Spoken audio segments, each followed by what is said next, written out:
Yesus kau andalanku, Yesus kau andalanku, Engkau andalanku sepanjang hidupku.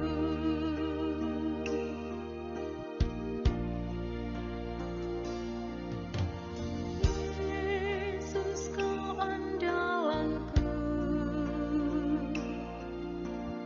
Yesus kau andalanku, Yesus kau andalanku, Engkau andalanku sepanjang hidupku, Engkau andalanku sepanjang hidupku.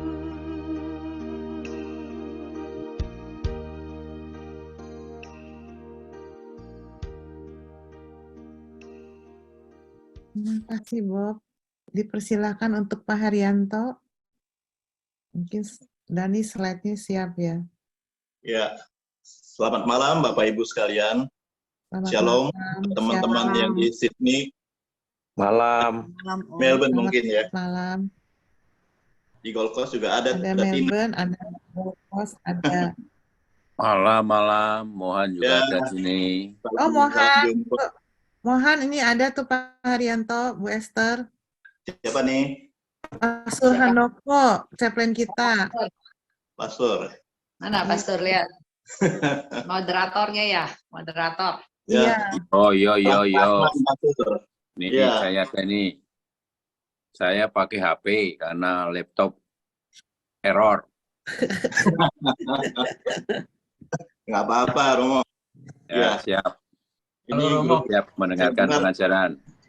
baik. Saya dengar ini grup yang akan mau ke Polandia. Sebagian. Jadi sebagian ya. Mungkin juga saya akan banyak sharing nanti untuk Ibu Yuliana ya. Yulia ya, Ibu Yulia. Ya. Baik. Mungkin bisa dibacakan biodata.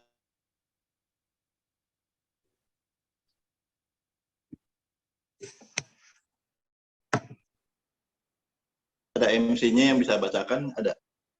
Sudah saya tampilkan di share screen, bisa Saya lihat. bacain ya. Ya. Namanya Henrikus Haryanto Cenderarasa. Cenderasa. Cenderasa ya. Ya. Recording in progress. Lahir di Pontianak pada tanggal 18 Desember tahun 1950. Paroki Kedoya, Gereja Santa Andreas. Istri Ibu Esterina Arianti Jaya. Anak-anak Alpha Christopher, Beta Catherine, Gamma Cornelius, serta 7 orang cucu. Pendidikan S1 di Fakultas Teknik Sipil Unpar Bandung.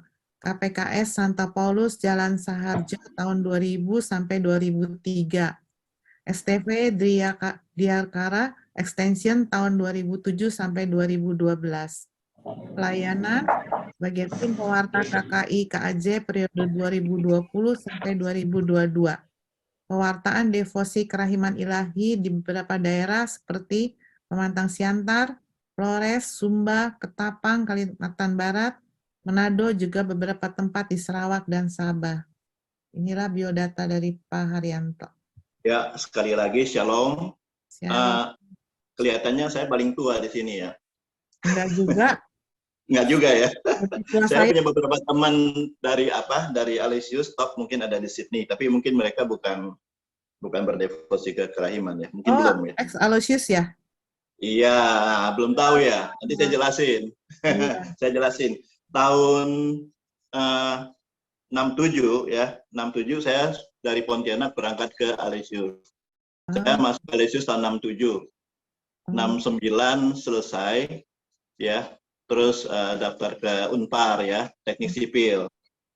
Di situ kuliah sampai tahun 76.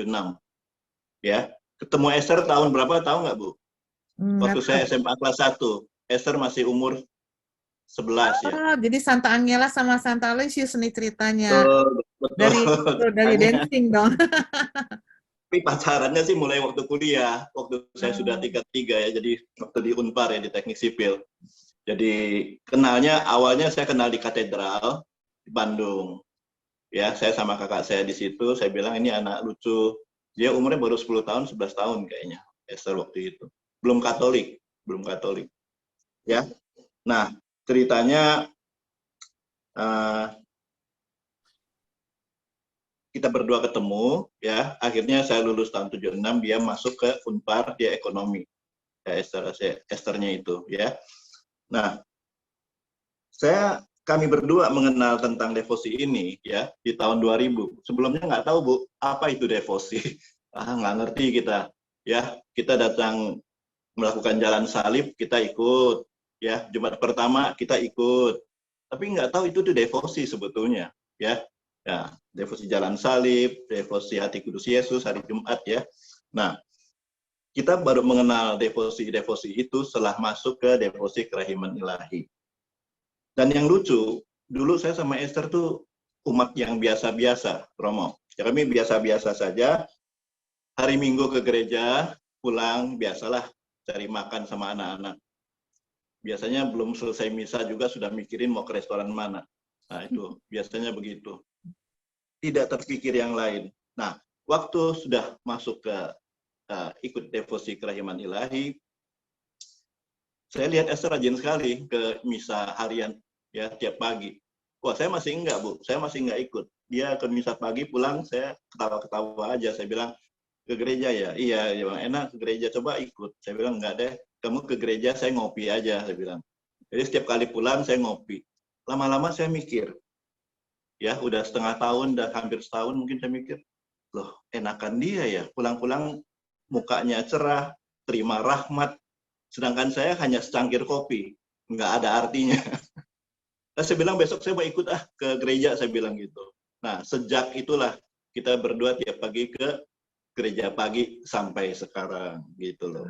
Ya, itu ceritanya devosi itu luar biasa nih, kerahiman ilahi. Jangan main-main. Nah, tahun 2000, Bapak Ibu pasti masih ingat tahun 98 ada kejadian bulan Mei ya, di mana teman saya bilang, Pak, saya mau ke Eropa dulu, lihat-lihat. Wah, saya pikir orang ini masih mau pindah nih ke Eropa. Pulang-pulang, dia bawa gambar. Ya, dia bawa gambar. Mungkin saya udah kasih slide-nya ke Bapak Ibu ya. Gambar yang ya ada di screen ya nanti ya. Nah, gambar itu dia kasih ke saya sama Esther. Saya bilang, apa gambar Yesus ini kita nggak ngerti. Satu lagi, Bu. Satu lagi. Ya. Ini. Gambar ini. Ini dia bawa dari Eropa kayaknya. Saya lihat tidak ada sesuatu yang istimewa buat kita berdua. Jadi taruh di gudang. Tapi tahun 2000, 2 tahun kemudian, Pak Stephen Leck, pastor di Palembang dulu, dia mengajar, memperkenalkan devosi kerahiman ilahi, dan menjelaskan tentang kedua sinar itu. Wah, setelah dijelaskan kita tahu, wah ini gambar kerahiman ilahi. Istimewa, ini bagus sekali. Jadi, sejak itu saya keluarkan lagi gambarnya. Saya pasang di bingkai gini bagus. Waktu Stephen Leck bawa seminar, saya pasang di depan, dia lihat, ini gambar bagus ini, beli di mana? Saya bilang dikasih teman baru pulang dari Eropa. Tapi ini nggak sah di gambar ini. Wah, saya kaget juga. Kenapa nggak sah, Pak Stephen? Nggak ada tulisan di bawahnya. Ya kita belum ngerti waktu itu ya. Nanti saya ajarkan, nanti Bapak Ibu bisa lihat apa yang jadi nggak sah itu.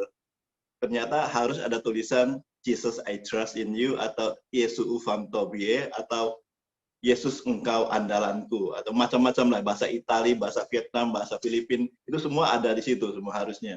Jadi waktu itu teman saya beli, mungkin juga dia bukan devosan kerahiman, jadi asal beli.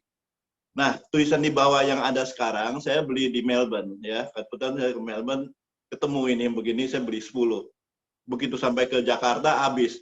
Pak Stephen minta 1, saya bilang, saya udah habis dibagi-bagi ini, habis semua. Nah, memang perlu ada tulisannya ya. Nah, baik. Teman saya itu sekarang tinggal di Perth, ya. Ternyata dia nggak tinggal di Eropa.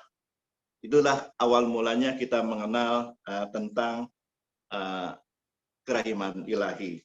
2000 sampai 2003, saya dan Esther sekolah KPKS. Namanya Kursus Pendidikan Kitab Suci di Tebet, ya. Ya, kami berdua angkatan ke-11. Ya. Nah, 2003 sampai 2007 saya bergabung dengan tim Pak Robi Wawor ya. Itu ngajar kitab suci. Ya, ngajar di Tebet sampai di Keramat ya. Nah, mulai 2007 itu yang pertama kali, tahun yang pertama kali kami ke Polandia. Ya.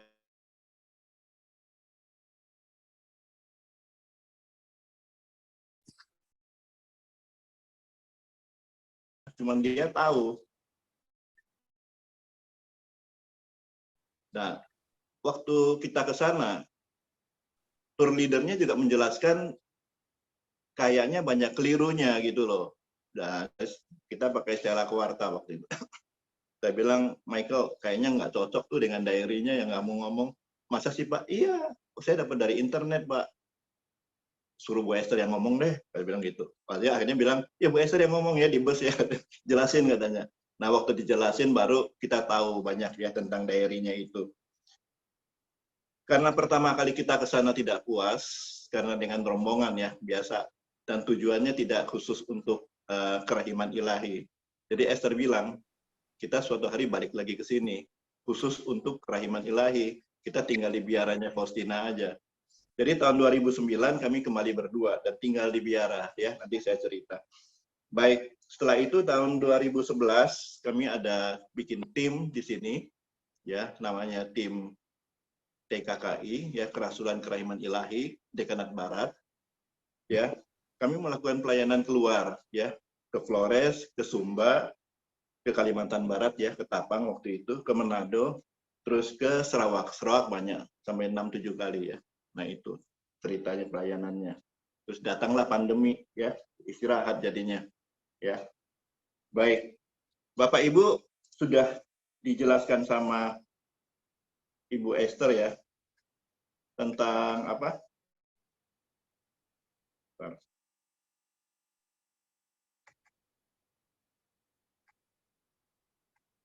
Tentang riwayat hidup Faustina ya. Tentang riwayat hidup Faustina. Bapak Ibu dapat apa dari cerita itu dari Ibu Esther? Orang bilang tak kenal makanya tak sayang ya. Jadi kalau kita sudah diceritakan tentang riwayat hidupnya, paling tidak kita tahu karakter-karakter istimewanya ya, khususnya dari Faustina. Nah, Faustina ini periang ya, dia periang, suka bergaul. Jadi kalau dia ketemu teman-temannya ya, bawaannya tuh periang. Ya, itu Faustina. Ya. Dia waktu kecil sudah ditunjukkan sama dia bisa menjelaskan cerita tentang Santa Santo ke teman-temannya. Gitu loh. Padahal dia nggak baca, karena dia dijelaskan oleh papanya. Papanya suka sekali cerita tentang Santa Santo. Dan dia dengar, dan dia ceritakan ke teman-temannya. Yang kedua, Santa Faustina ini waktu kecil, dia peduli kepada sesama ya. Dari kecil dia sudah tahu orang itu hidup susah itu bagaimana. Nah, teman-temannya banyak yang ngemis, jadi tapi dia sendiri tidak. Tapi dia membantu teman-temannya ngemis. Setelah dia dapat uang, dia kasihkan ke teman-temannya. Itulah ya kepeduliannya terhadap sesama. Yang ketiga, dia suka berdoa. Ya. Kadang-kadang tengah malam dia bangun, dia berdoa, dimarahin mamanya, dia bilang, enggak Ma, ini kalau saya tidak berdoa, saya dimarahin Tuhan Yesus. Nah itu, kadang nyebut-nyebut nama Yesus, mamanya nggak berani ngomong, diam saja. Nah, yang lain lagi, Faustina ini rendah hati, ya. Dia suka diejek, suka dibilang males, suka dibilang gila, tapi dia terima semua dalam hati, dan dia tidak banyak bicara soal itu. Karena kerendahan hatinya ya, jadi itu. Terus yang berikutnya, yang kelima, sabar dan pemaaf ya. Ya sering ya sengaja ya dipersulit pekerjaannya ya, tapi dia selalu memaafkan mereka yang berbuat itu. Misalnya dia nyapu, udah nyapu sampai bersih, ada aja yang membuang kotoran lagi ke situ supaya dia nyapu lagi gitu ya. Kalau kita sudah mencak-mencak ya nggak mau nyapu lah atau gimana, atau ngadu ke Mother General ya, tapi dia enggak, dia nyapu biasa aja. Yang keenam, cerdas. Nah, ini sudah ditunjukkan ya. Bu Esther juga tunjukkan diary yang dia tulis, tulisan yang bagus ya. Hanya 3 tahun di sekolah SD, dia bisa melakukan pekerjaan yang sulit ya. Ditunjuk oleh Yesus sebagai sekretaris pribadinya ya. Nah, itu yang luar biasa. Mereka bukan tidak ada mampu untuk bayar sekolah untuk sekolah di sana. Mereka itu diminta ganti untuk yang lain supaya yang lain kebagian sekolahnya gitu loh. Jadi yang ngantri sekolah itu banyak sekali. Kalau kita sudah bisa baca dan nulis, bisa ngitung, ya kamu sudah harus keluar nih ganti sama teman kamu yang belum gitu. Jadi bukan dia tidak ada biaya untuk sekolahnya, bukan. Karena mereka harus kasih kesempatan kepada yang lain juga. Ya, baik. Itulah kira-kira ciri-ciri khas karakter daripada Faustina ya. Daripada Faustina. Baik, yang penting Bapak Ibu ya, kita lihat yang berikut.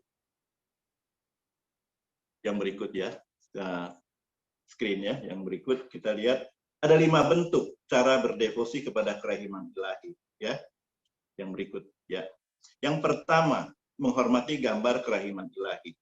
Ini yang akan saya jelaskan malam ini tentang. Yang kedua, melakukan pesta kerahiman ilahi.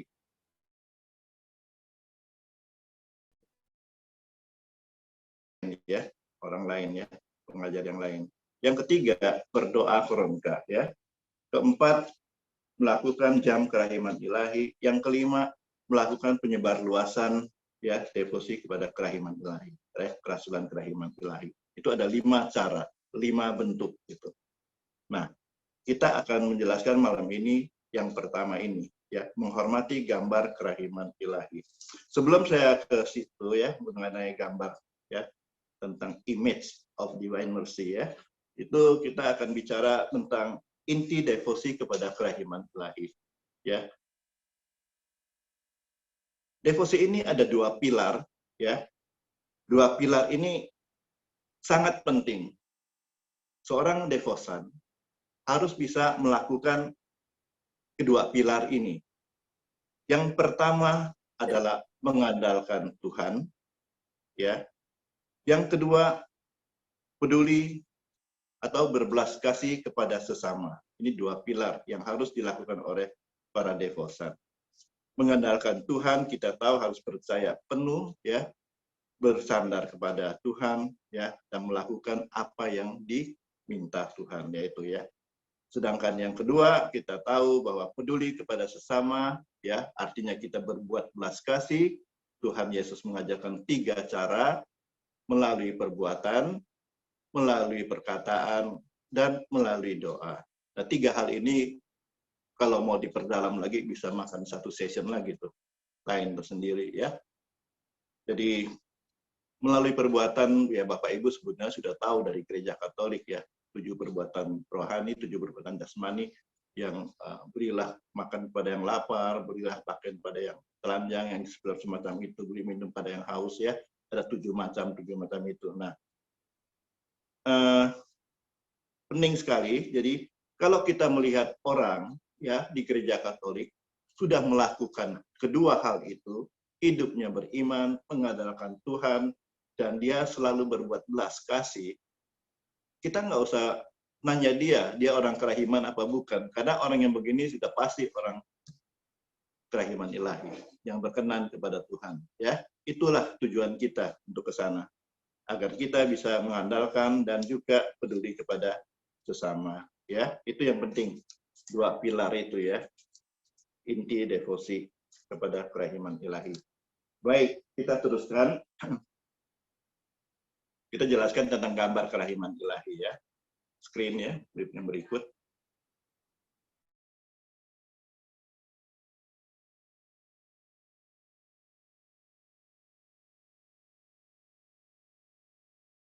Kan buku harian sus dengan devosi tersebut. Paling banyak wahyunya mengenai gambar kerahiman ilahi. Ya. Jadi dari devosi ini, Yesus memberikan 82 wahyu. Jadi Bapak Ibu kemarin sudah ditunjukkan sama Bu Esther ya, diary ini. Ya, di dalam diary ini ada cerita Yesus mewahyukan diri 82 kali. Dan yang paling banyak adalah mengenai gambar kerahiman ilahi. Ya. Nah, ini yang bahasa Indonesia. Yang bahasa Inggris kemarin sudah dikali sama Esther tahun 2000-an. Ya.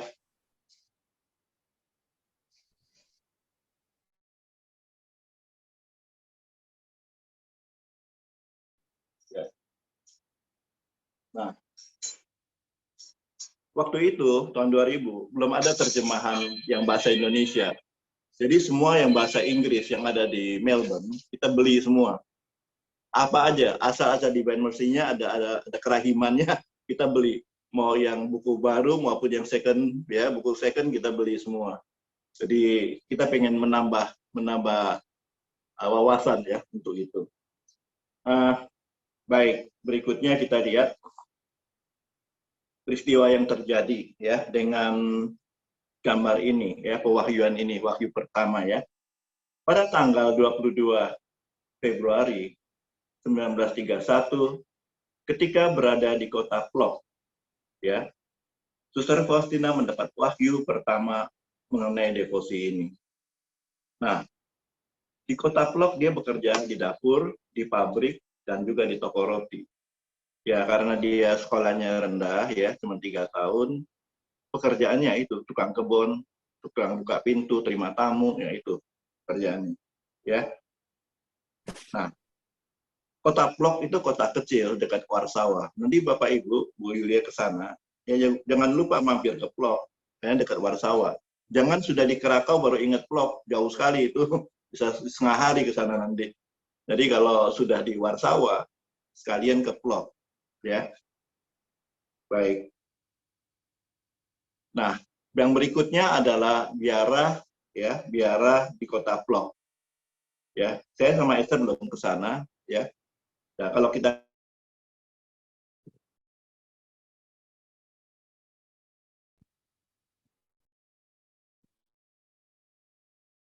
daripada biara itu dan juga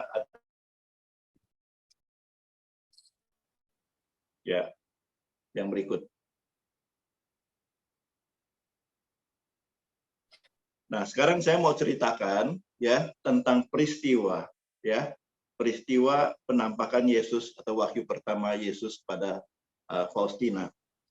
Sore itu ketika aku berada di dalam kamarku, aku melihat Tuhan Yesus berpakaian jubah putih.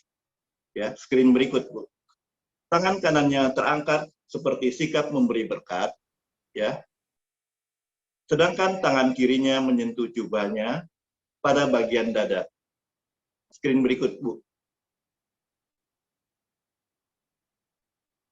Dari balik jubah itu terpancarlah 2 sinar. Yang satu berwarna merah dan yang lain berwarna pucat. Dalam keheningan, aku terus menatap Tuhan. Jiwaku tersentak oleh rasa takut, tetapi juga oleh sukacita yang besar. Tidak lama kemudian, Yesus berkata kepadaku, lukislah sebuah gambar tepat seperti yang engkau lihat ini. Dengan tulisan di bawahnya, Yesus, engkau andalanku. Aku ingin supaya gambar ini, aku ingin supaya gambar itu dihormati mula-mula di kapelmu. Dan kemudian di seluruh dunia. Ya, Bapak Ibu lihat di bawah tulisan ini ada nomor 47 ya, terus dikurung. Artinya Bapak Ibu ingin mencari teks ini ada di diary harian, buku harian Faustina ya, jadi BHF di nomor 47 ya. Jadi ada ya di situ. Jadi Bapak Ibu nggak usah foto atau catat dari tulisan ini, tapi cukup tulis 47 gitu. Nanti tinggal cari di diary-nya ya. Berikutnya, Aku berjanji bahwa jiwa yang menghormati gambar itu tidak akan binasa. Aku menjanjikan juga bahwa sudah sejak di dunia ini ia akan mengalahkan musuh-musuhnya. Khususnya pada saat kematian, aku sendiri akan membelanya bagaikan kemuliaanku sendiri. Jadi Yesus sendiri berjanji bahwa orang yang menghormati gambar kerahiman tidak akan binasa. Artinya, tidak akan dicampakkan ke neraka, pasti masuk surga. Itu janji dari Yesus. Ya, dan sewaktu orang ini hidup di dunia, ya, dia sudah menghormati kerahiman, itu dia akan mengalahkan musuh-musuhnya, yaitu iblis-iblis. Ya, itu maksudnya gitu. Nah, pada saat kematian, Yesus sendiri akan datang membelanya bagaikan kemuliaan Yesus sendiri. Luar biasa ya. Itu ada di ya. Baik. Nah, ini yang berikutnya. Berikutnya adalah gambar biara di Vilnius. Ya, yang di bawah adalah gambar rumah si pelukis yang melukis gambar Yesus. Nah, Ibu Yulia kalau ke Polandia, kalau bisa sekalian ke Vilnius, ya, Lituania. Kalau dulu, saya sama Esther ke Moskow dulu, karena lebih dekat.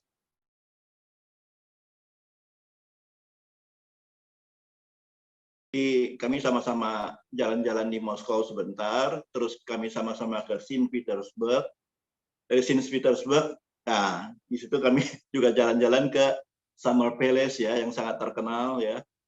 Di situ saya menemukan lukisan Rembrandt ya, Rembrandt yang melukis, kita di sini disebutnya lukisan anak yang hilang.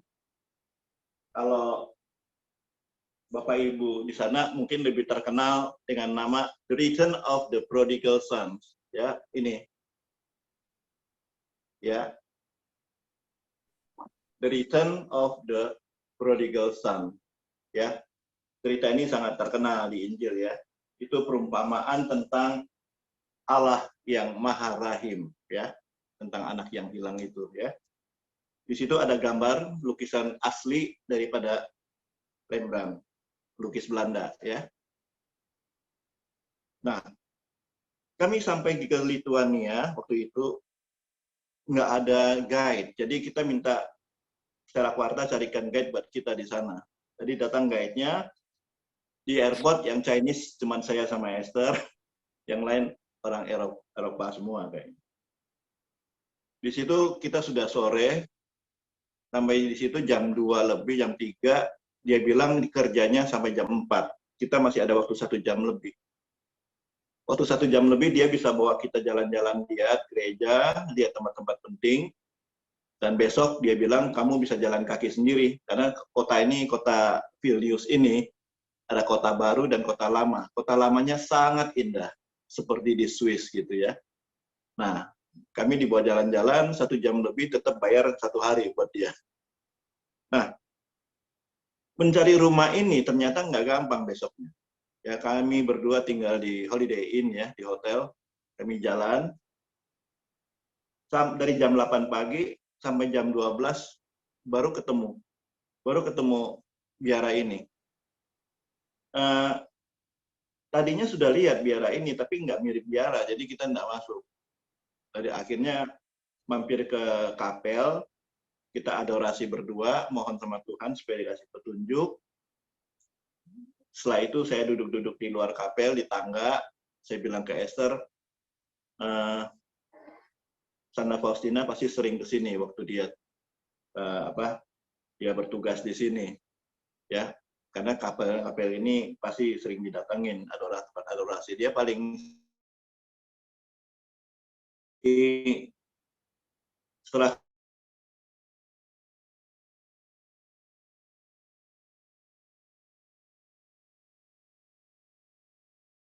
ini, karena kita nyari alamatnya nggak ada yang tahu ya, karena udah 70 tahun lebih, nama jalannya sudah ganti semua.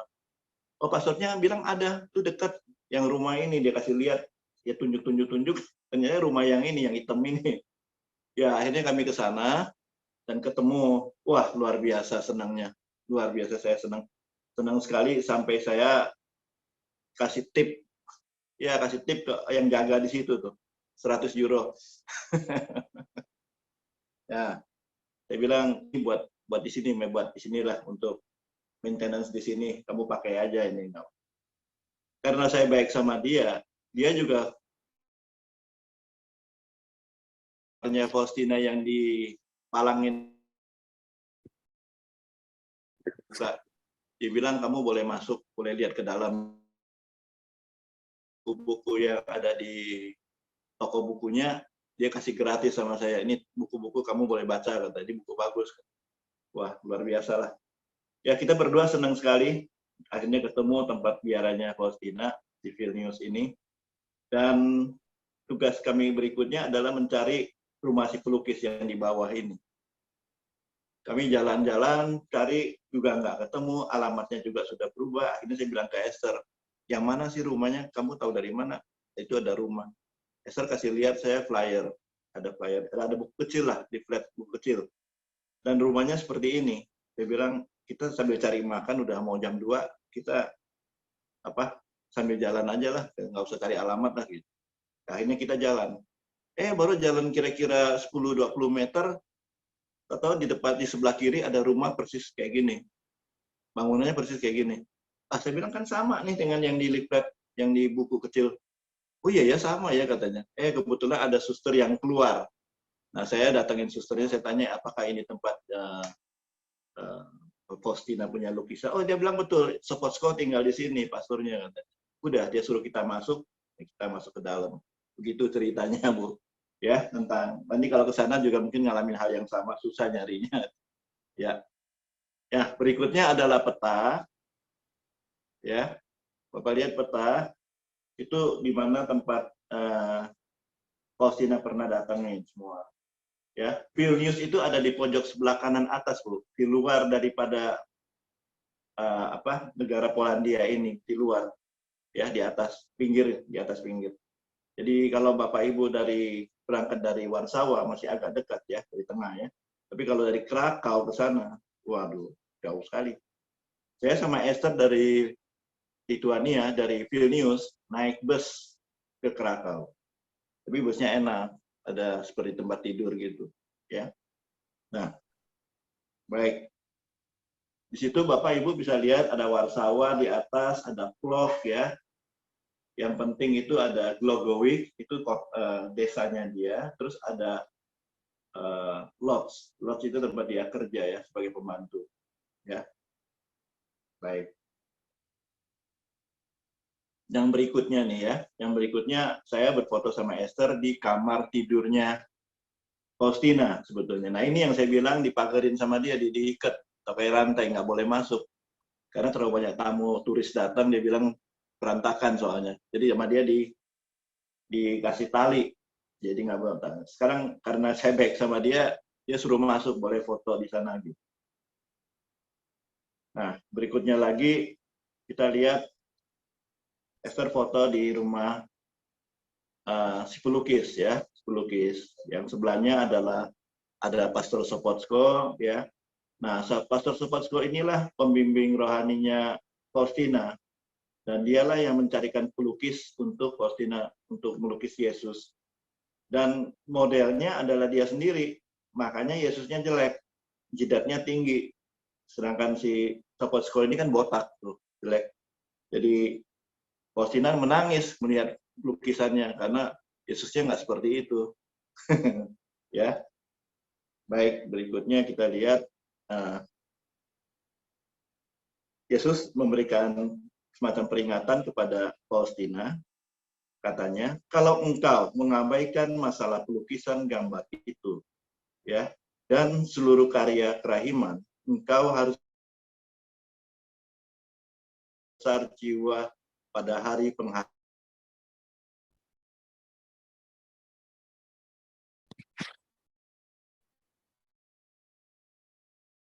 Kepada Faustina supaya dia serius dengan soal lukisan ini yang diminta sama Yesus. Jangan sampai lupa, jangan sampai diabaikan. Ya, karena itu dari tahun 1931, pewahyuan pertama, Yesus sudah minta itu. Sekarang sudah tahun 1933, lukisan itu belum jadi. Ya, Faustina sudah suruh teman sama-sama suster dia suruh gambar ya waktu di meja tempat dia buat roti, dia pakai tepung, gambarnya juga jelek ya, ceritanya begitu. Ya semuanya itu nggak berhasil. Udah pengen nangis aja Faustina rasanya itu. Kenapa dia disuruh gambar gitu, dia salah ngerti. Jadi yang disuruh bukan dia sebetulnya. Nah, untung dia cerita kepada Sopotsko ya. Tadinya Sopotsko tidak menanggapi. Dia bilang maksudnya Yesus adalah melukis dalam hati kamu, bukan suruh bikin lukisan, ya. Tapi Yesus tetap bilang, saya minta lukisan, bukan di hati kamu, tapi dilukis gitu. Akhirnya Faustina ngotot minta sama Sopotsko-nya. Akhirnya Sopotsko ada di Lituania, ketemu pelukis, dan dia minta Faustina datang untuk melihatnya. Baik. Berikutnya tahun 1934 ya. Aku memberikan kepada umat manusia sebuah wadah. Jadi ini lukisan sama Yesus disebutnya wadah. Wadah apa? Wadah rahmat.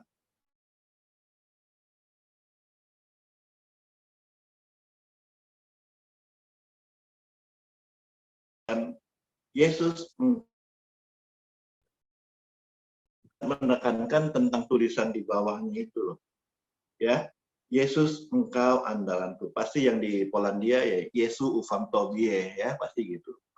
Kalau di Amerika Jesus I trust in you. Apapun yang mereka tulis, mereka tidak pernah berdebat dan memperbedakan itu. Karena itulah kehebatan daripada gereja Katolik ini. Mereka tidak meributkan soal terjemahan yang tidak cocok, tidak sama, kurang lebih. Kita Injilnya banyak bahasa lain. Ada bahasa Inggris, ada bahasa Polandia, ada bahasa apa. Pasti ada perbedaan-perbedaan sedikit-sedikit, tapi mereka tidak persoalkan. Begitupun soal gambar ini, ya, soal tulisan di bawahnya gitu. Tidak terlalu dipersoalkan. Gitu. Yang penting maknanya sama, tujuannya sama. Jadi Yesus bilang, waktu kita melihat gambar ini, dengan tulisan di bawahnya, Yesus engkau andalanku. Seolah-olah kita memberikan tanda tangan komitmen kepada Yesus. Ya, Yesus, saya percaya engkau adalah Maha Rahim. Itu aja, ya, semacam itu. Baik, lanjut. Nah, di sini diceritakan di tahun 1934 lukisannya sudah selesai, ya. Faustina sedih dan menangis karena gambar yang dibuat oleh pelukis Evgeniusz Kazimierowski tidak seindah yang seperti Yesus yang dilihatnya, ya. Karena Yesus yang dilihatnya tuh jauh lebih bagus, jauh lebih cakep, ya. Yesus bilang apa? Oh, jangan sedih. Bukan dalam indahnya warna, bukan pula dalam bagusnya kuas terletak kebesaran dari gambar ini, tetapi dalam rahmatku. Jadi penekanan Yesus adalah rahmat yang terkandung dalam gambar ini. Itu yang perlu kalian minta, ya, rahmat yang ada di dalam itu. Bukan indahnya lukisan, kita mandang sambil menikmati indahnya lukisan, bukan. Tapi rahmat yang terkandung di dalamnya itu, ya. Nah, di bawah ini ada sedikit foto kecil, itulah ya, Evgeniusz Kazimierowski, ya, orang ini, ya, pelukisnya itu, ya. Setelah dia melukis ini, ya, gambar yang sebelah kiri ini adalah gambar asli daripada Yesus, ya, gambar daripada gambar kerahiman ilahi. Jadi Bapak Ibu kalau ke Polandia, ke Vilnius melihat gambar aslinya, persis yang seperti ada di sebelah kiri ini, ya, ini yang aslinya. Jadi bukan yang kita lihat sekarang yang sudah ada sekarang. Yang kita lihat sekarang itu adalah dari pelukis lainnya, ya, dari Adolf Hitler, ya. Ini lukisannya lebih bagus, tapi itu Faustina nggak pernah lihat yang itu. Baik, kita lihat berikut penjelasan tentang kedua sinar itu. Faustina diberi penjelasan tentang dua sinar pada Yesus. Sinar pucat melambangkan air yang menguduskan jiwa-jiwa. Jadi sinar pucat yang putih itu bukan putih, sebenarnya pucat karena air itu tidak ada warna, pucat, bening sebetulnya. Ya, sinar bening atau sinar pucat melambangkan air yang menguduskan jiwa-jiwa pada saat kita dibaptis itu ya. Nah, sinar merah melambangkan darah yang memberikan kehidupan pada jiwa-jiwa. Merah ya. Merah itu menandakan darah ya yang memberikan hidup pada jiwa-jiwa itu. Ya, berikut ada satu peristiwa ya yang unik terjadi tapi sangat terkenal ya tanggal 26 Oktober tahun 1934. Di mana pada saat pukul 17.50 ya hampir jam 6 mereka mau makan malam. Faustina dan beberapa anak asrama berjalan dari taman ke ruang makan untuk makan malam. Ketika itu aku melihat Tuhan Yesus di atas kapel kami. Ia memandang aku persis seperti ketika pertama kali aku melihat dia. Jadi persis pada wahyu pertama itu. Dan persis seperti yang dilukiskan dalam gambar. Kedua sinar yang memancar dari hati Yesus menyinari kapel kami, balai kesehatan, dan kemudian ke seluruh kota. Jadi sinar itu keluar semua ya, kemana-mana gitu. Dan meluas ke seluruh dunia. Penglihatan itu berlangsung sekitar 4 menit, lalu lenyap. Ya, lalu lenyap. Berikut kita lihat salah satu dari anak-anak ya, anak perempuan itu yang berjalan bersamaku juga melihat sinar ya. Anak perempuan ini juga melihat sinar ya. Tetapi ia tidak melihat Yesus. Dan ia tidak tahu dari mana sinar itu berasal. Dengan berapi-api, ia bercerita kepada anak-anak yang lain. Mereka mulai mentertawakannya dan mengatakan bahwa ia sedang berkhayal. Atau barangkali itu adalah sinar yang dipancarkan oleh pesawat terbang yang sedang melintas. Tetapi ia tetap bersikukuh pada keyakinannya bahwa ia berkata belum pernah ia lihat sinar seperti itu sebelumnya. Jadi dia tahu itu suatu mukjizat, dia tahu sinar dari Tuhan, tapi dia tidak melihat Yesusnya sendiri. Penglihatan itu sangat hanya Faustina bisa lihat itu. Nah, kita lihat yang berikutnya. Pada akhir tahun 1934, Yesus berkata kepada Faustina, "Aku menghendaki gambar itu diberkati secara meriah pada hari Minggu pertama sesudah Paskah." Jadi Paskah dirayakan, baru seminggu kemudian. Nah, Yesus menghendaki gambar itu dihormati ya, secara publik, ya, secara banyak, secara massal, supaya setiap jiwa dapat mengenalnya. Itu yang kita rayakan, kita sebut pesta kerahiman itu, ya Bapak Ibu. Jadi seminggu setelah Paskah, ya. Kita sering dengar ya kata-kata Paskah itu kita menerima hadiah Paskah. Tapi kita bukanya hadiah itu pada saat pesta kerahiman seminggu kemudian. Nah itu, ya kita tahu kata-kata kasih Allah adalah buah, kerahimannya adalah kasih Allah adalah bunga, kerahimannya adalah buah. Jadi yang lebih penting dan lebih kita perlukan adalah buahnya itu, ya. Nah, ada kejadian pada 26 sampai 28 April ya, yang berikut tahun 1935 di kota Vilnius ya. Gambar dipajang untuk pertama kalinya. Nah, ini gambar ini sudah dilukis oleh pelukis Evgenius Kazimierowski ini. Dia sudah lukis, tapi belum dipajang untuk umum. Karena Yesus minta, jadi gambarnya dipajang untuk umum. Ketika gambar itu dipajang, aku melihat tangan Yesus tiba-tiba bergerak. Ia membuat tanda salib besar. Pada malam hari itu juga, ketika aku sedang berbaring di tempat tidur, aku melihat gambar itu bergerak di atas kota. Dan kota itu diselubungi dengan sesuatu yang tampak seperti jaring dan jala-jala. Nah, itu penglihatan daripada Faustina ya. Nah, Bapak Ibu lihat gambar berikutnya. Kalau Ibu Yulia ke Vilnius, harus mampir ke sini.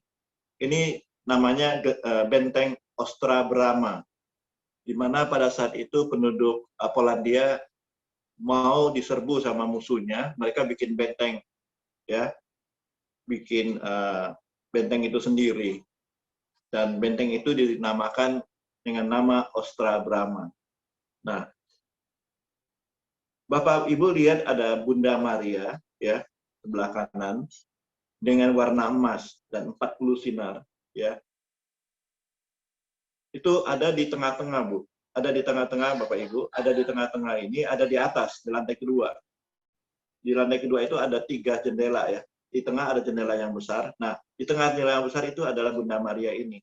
Bunda Maria ini dari emas sih mungkin ya, sebuah emas atau apa dari emas, itu tingginya 1,5 meter, kira-kira. Lebarnya semeter, tingginya 1,5 meteran, besar. Ya. Nah, ini dari bangunan ini Bapak Ibu lihat, orang-orang pada berdiri. Nah, mereka berdiri itulah tempat umat, ya, berdiri, ya, pada misa pada tanggal 26 sampai 28 Oktober itu, ya. Nah, ya.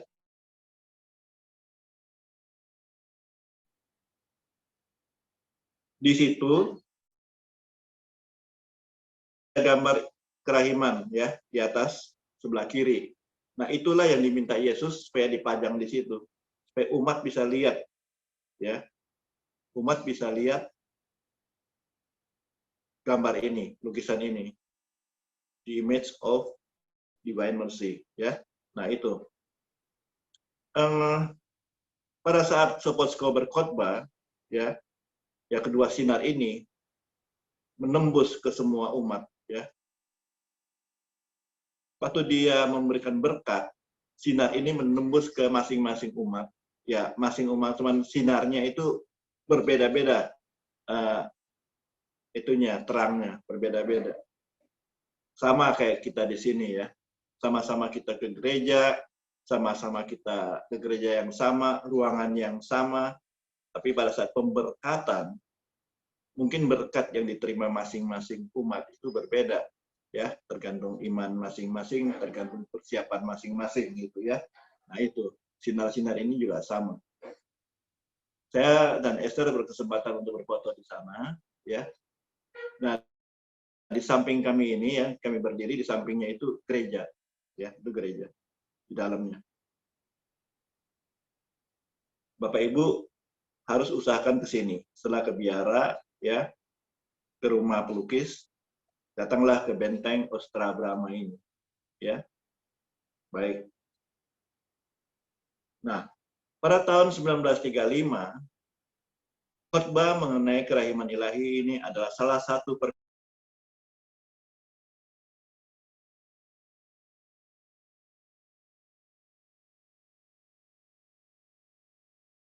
tentang kerahiman Tuhan. Sinar menembus hati orang-orang yang berhimpun di sana, tetapi tidak merata. Nah, itu yang saya sebut tadi itu, ya. Sinar-sinar itu menembus ke hati masing-masing orang yang berhimpun di sana, tapi tidak merata. Saat itu aku mendengar kata-kata ini, engkau adalah saksi kerahimanku untuk selama-lamanya. Engkau akan berdiri di hadapan tahtaku sebagai saksi hidup atas kerahimanku. Jadi Bapak Ibu nanti kalau ketemu Yesus, maaf ya, kita semua suatu hari akan ketemu Yesus, yakin ya. Kita akan melihat Faustina ada di depan tahtanya Yesus. Dia berdiri di situ menyaksikan kerahiman Tuhan, ya, sebagai saksi bahwa Yesus adalah Allah yang Maha Rahim, ya. Dan Bapak Ibu bisa nyapa Santa Faustina, ya. Itu yang paling baik. Baik, berikutnya, apa yang dikatakan Yesus tentang sinar-sinar itu? Ya, yang berikutnya ya.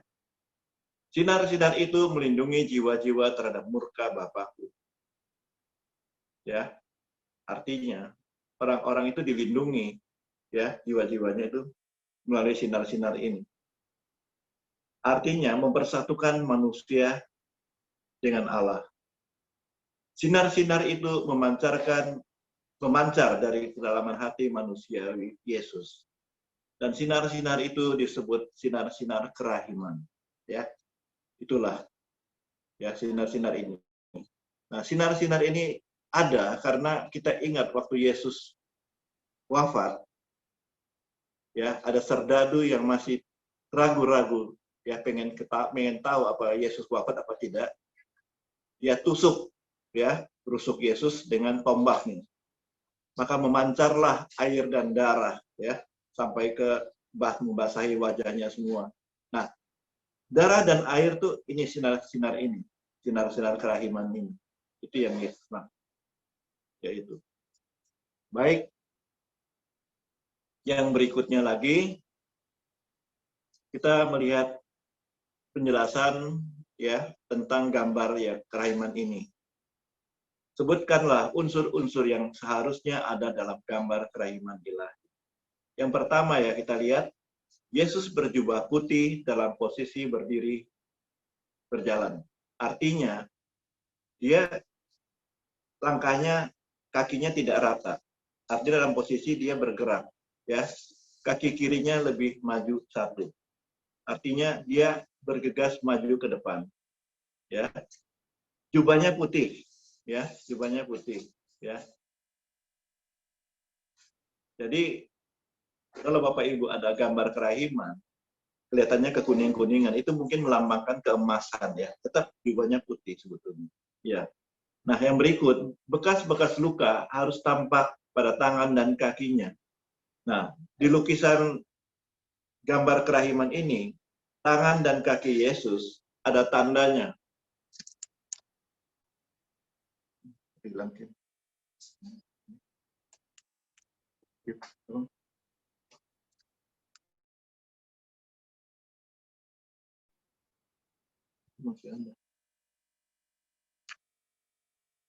Ya. Baik, saya ulangin lagi.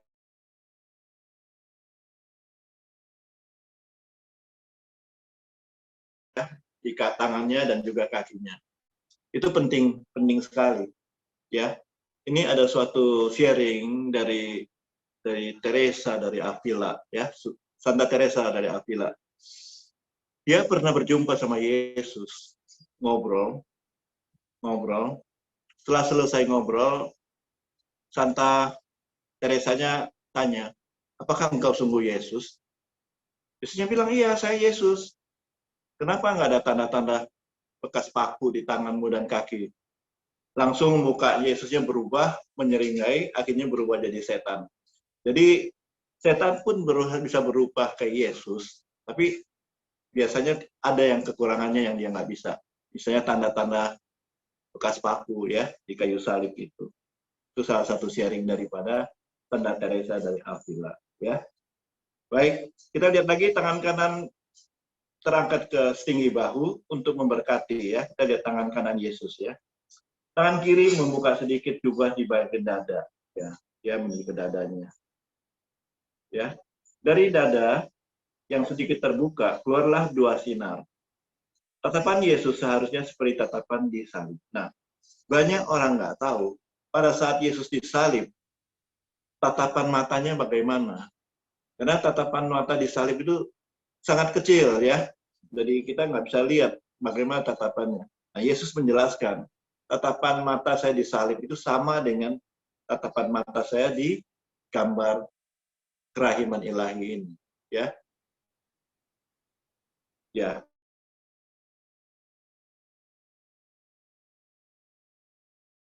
Gambar ini, image of divine mercy,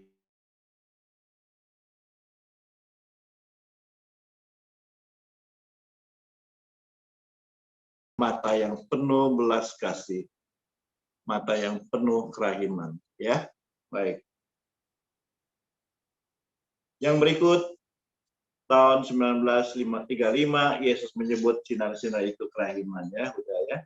Lalu ia menjelaskan sinar itu melambangkan darah dan air mengalir dari sambung yang ditusuk. Oke, ini sudah. Yang berikut, ada sinar merah dan pucat, bukan putih. Darah dan air mengacu pada dua sakramen utama, ya. Sakramen baptis dan sakramen ekaristi, ya. Tetapi sinar-sinar itu mencakup sakramen-sakramen lain juga. Sinar pucat mencakup sakramen pengampunan dan baptis, sakramen-sakramen orang mati. Sedangkan sinar merah mencakup sakramen ekaristi, krisma, pengurapan orang sakit, imamat, dan perkawinan. Sakramen-sakramen orang hidup. Baik, ada janji-janji Yesus, ya, menyangkut gambar kerahiman ini. Nah, secara umum, janji umum, aku memberikan kepada umat manusia sebuah wadah yang harus mereka bawa ketika mereka datang memohon rahmat ke sumber kerahiman, ya. Paling bagus pada saat jam 3 siang, ya. Aku memberikan kepada umat manusia sebuah wadah yang harus mereka bawa ketika mereka datang memohon rahmat ke sumber kerahiman. Ada 3 janji khusus. Pertama, keselamatan kekal. Kedua, kemajuan di jalan menuju kesucian. Ketiga, kematian yang baik. Jadi yang pertama, kita akan memperoleh kehidupan kekal. Yang kedua, kita akan hidup suci di dalam kehidupan dunia ini. Yang ketiga, kematiannya itu akan dengan lega dan dengan happy, ya, dengan hati yang tenang, ya. Baik. Nah, janji-janji berikutnya sama dengan yang tadi. Jiwa-jiwa yang menghormati gambar tidak akan binasa. Jiwa itu akan mengalahkan musuh-musuhnya terutama pada saat kematiannya. Aku sendiri akan membela jiwa itu bagaikan kemuliaanku sendiri. Ya, kita tahu bahwa pada saat kematian, si jahat itu akan datang untuk merebut jiwa kita juga. Sehingga ada perebutan jiwa antara malaikat-malaikat dan juga yang jahat ini. Kita perlu, ya, ada bantuan Tuhan Yesus, ya. Kalau Yesus yang datang sendiri sudah jelas pasti aman, ya. Baik. Yang berikut saya akan sharing, tapi sebelum saya sharing, saya akan membacakan kesimpulan dari penjelasan saya ini, ya. Kesimpulan daripada penjelasan tentang menghormati gambar, ya. Pertama, gambar atau lukisan, image of divine mercy, ya, itu berperan sebagai wadah untuk menimba rahmat dari sumber kerahiman, yaitu Yesus sendiri. Dan sebagai sarana untuk Yesus membagi-bagikan rahmat-Nya, ya. Yang pertama, ya.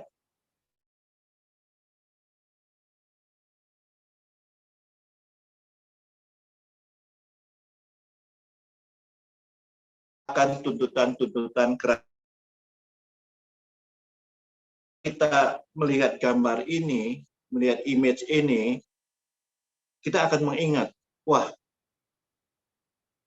ada tuntutan-tuntutan kerahiman Allah. Yang pertama, yaitu hidup mengandalkan Tuhan. Yang kedua, hidup peduli kepada sesama. Yang sudah saya jelaskan tadi, ya, di awal, ya.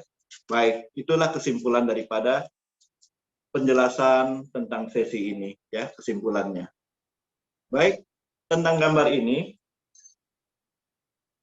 ya, Bapak Ibu lihat Ibu Esther foto sama suster, ini suster Italia, nggak bisa bahasa Inggris, ya, bisanya bahasa Itali. Jadi dia menjelaskan tentang gambar di belakang, tapi tanpa dia jelaskan pun kami berdua sudah tahu cerita tentang ini. Nah, ini ceritanya begini. Waktu suster Faustina jadi pembuka pintu menerima tamu, pada sore hari, jam 5, jam 6 sore gitu, ya, dia sudah mau tutup pintu, karena di luar itu dingin sekali dan musim salju, winter, ya.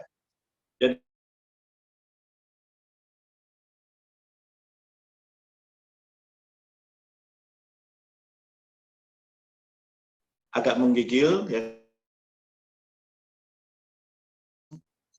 Kita sudah mau tutup, jadi sudah nggak terima tamu, datang lagi besok saja.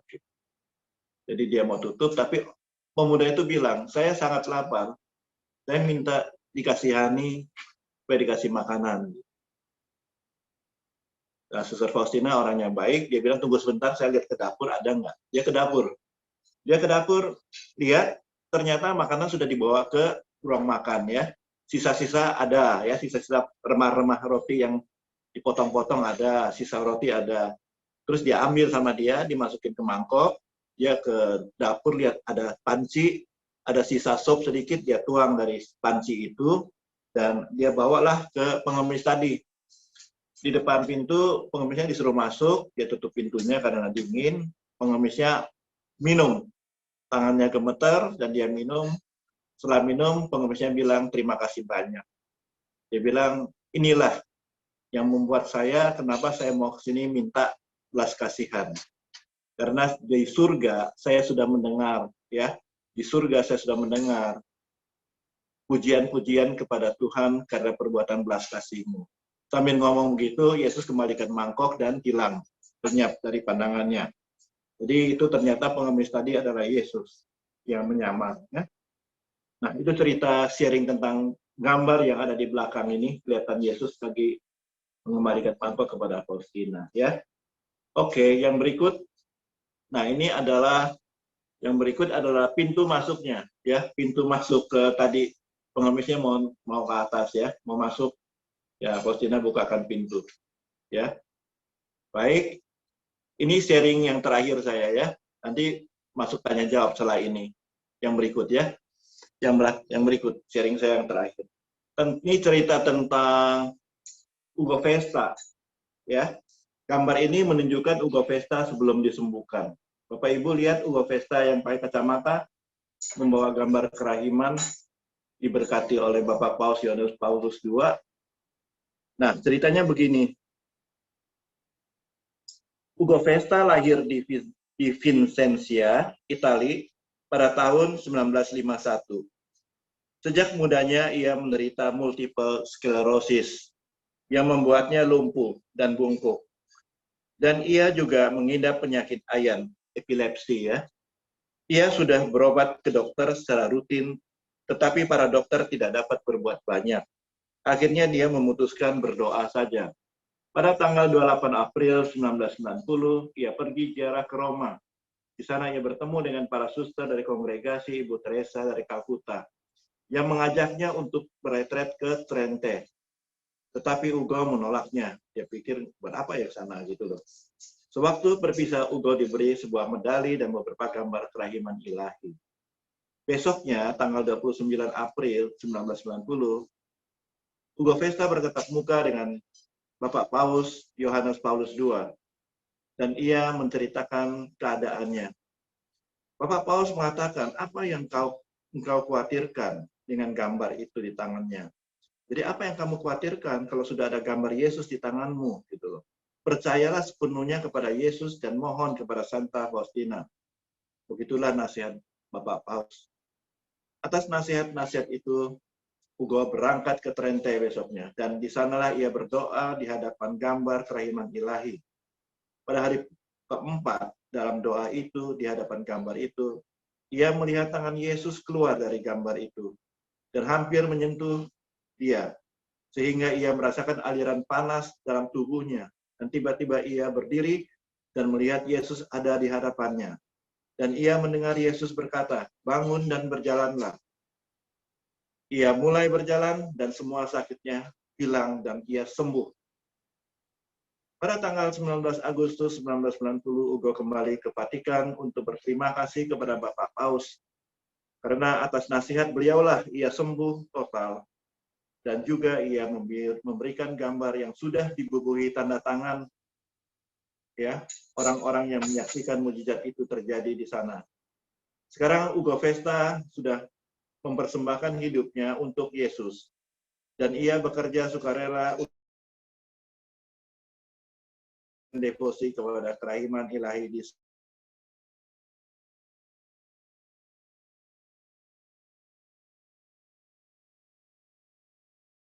Bapak Ibu lihat gambar berikut, di mana gambar berikut Hugo Vesta bertemu dengan Bapak Paus dan memberikan gambarnya. Dia sudah tidak bungkuk lagi ya. Sebelahnya ada istrinya ya. Baik, itulah cerita tentang kesaksian tentang Hugo Vesta. Ada kesaksian lain yang bagaimana Faustina menjadi santan ya, dari Maureen Gigan ya, dan juga dari Pastor Ronald Peter ya. Itu ada kesaksian yang lain. Mungkin yang pengajar lain yang akan memberikan sharing-sharing tersebut. Baik Bapak Ibu, terima kasih banyak atas perhatiannya. Itu saja yang saya dapat berikan. Mungkin nanti masuk ke session tanya jawab akan dilakukan oleh Ibu Esther. Baik, terima kasih untuk kebersamaannya. Terima kasih Pak Haryanto. Bapak Ibu, jika ada yang mau bertanya, silahkan Ibu Esther yang akan menjawab. Ya, saya mau bertanya nih.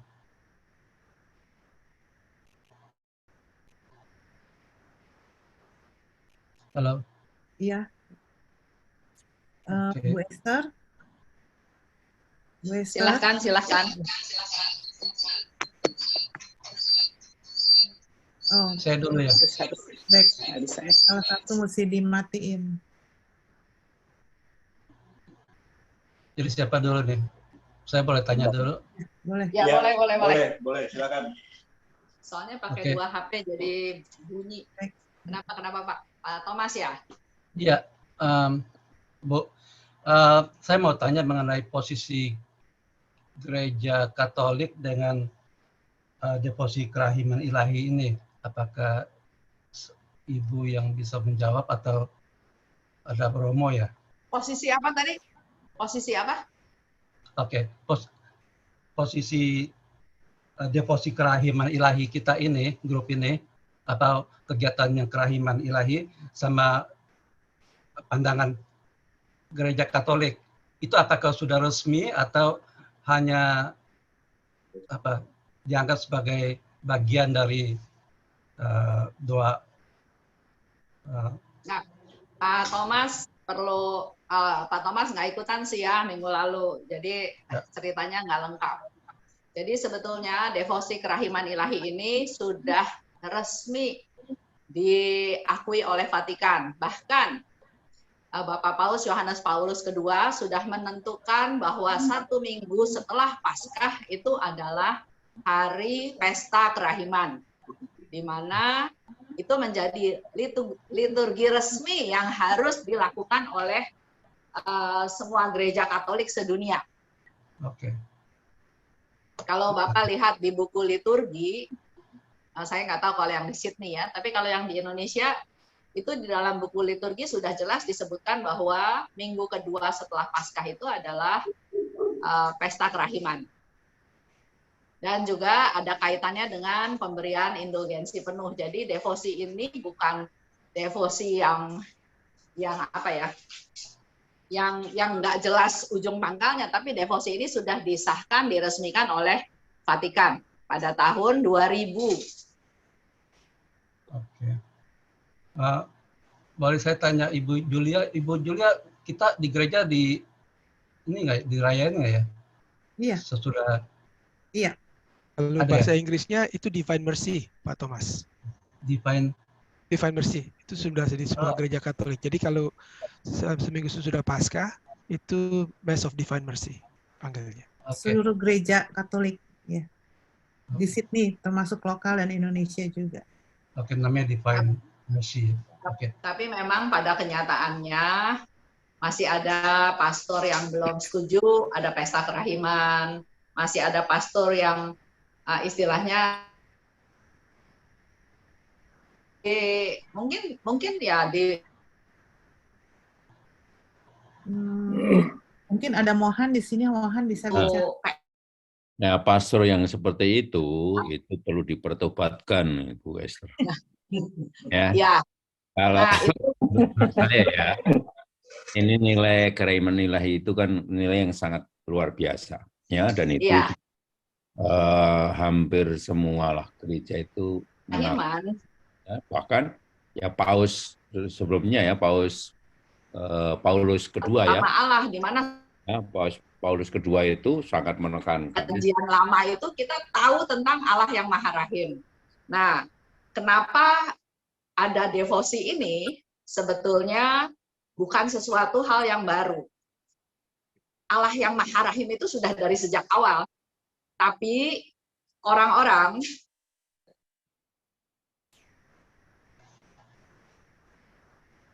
internetnya dari Ibu Esther dan Pak Haryanto kurang Soalnya. bagus. respon.